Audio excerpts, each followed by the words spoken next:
Hello, Cardinals, and welcome to our first reading of Octavia Butler's Kindred. Prologue. I lost an arm on my last trip home, my left arm, and I lost about a year of my life, and much of the comfort and security I had not valued until it was gone. When the police released Kevin, he came to the hospital and stayed with me, so I would know that I hadn't lost him too. But before he could come to me, I had to convince the police that he did not belong in jail. That took time. The police were shadows who appeared intermittently at my bedside to ask me questions I had to struggle to understand. "How did you hurt your arm?" they asked. "Who hurt you?" My attention was captured by the word they used, hurt, as though I'd scratched my arm. Didn't they think I knew it was gone? "Accident," I heard myself whisper. "It was an accident." They began asking me about Kevin. Their words seemed to blur together at first, and I paid little attention. After a while, though, I replayed them and suddenly realized that these men were trying to blame Kevin for hurting my arm. "No," I shook my head weakly against the pillow. "Not Kevin. Is he here? Can I see him?" "Who then?" they persisted. I tried to think through the drugs, through the distant pain, but there was no honest explanation I could give them. None they would believe. "An accident," I repeated. "My fault, not Kevin's. Please let me see him." I said this over and over until the vague police shapes let me alone, until I awoke to find Kevin sitting, dozing, beside my bed. I wondered briefly how long he had been there, but it didn't matter.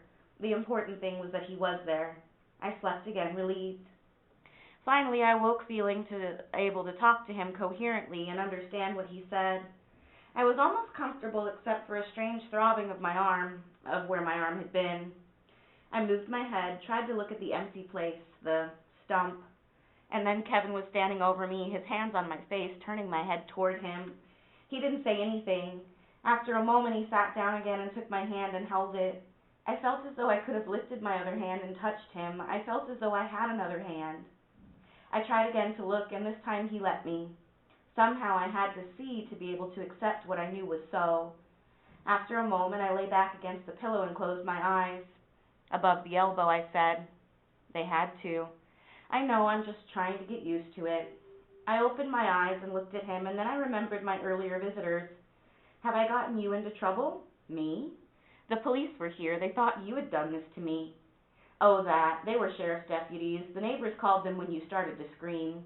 They questioned me, detained me for a while, that's what they call it, but you convinced them that they might as well let me go." "Good. I told them it was an accident, my fault." "There's no way a thing like that could be your fault."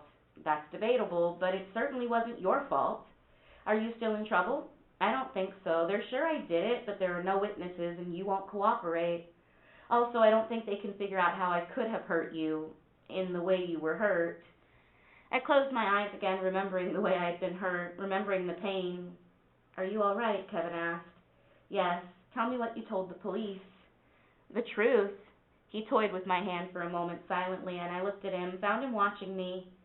If you told those deputies the truth," I said softly, "you'd still be locked up in a mental hospital." He smiled. "I told as much of the truth as I could. I said I was in the bedroom when I heard you scream. I ran to the living room to see what was wrong and found you struggling to free your arm from what seemed to be a hole in the wall. I went to help you. That was when I realized that your arm wasn't just stuck, but that somehow it had been crushed right into the wall." "Not exactly crushed." "I know, but that seemed to be a good word to use on them, to show my ignorance.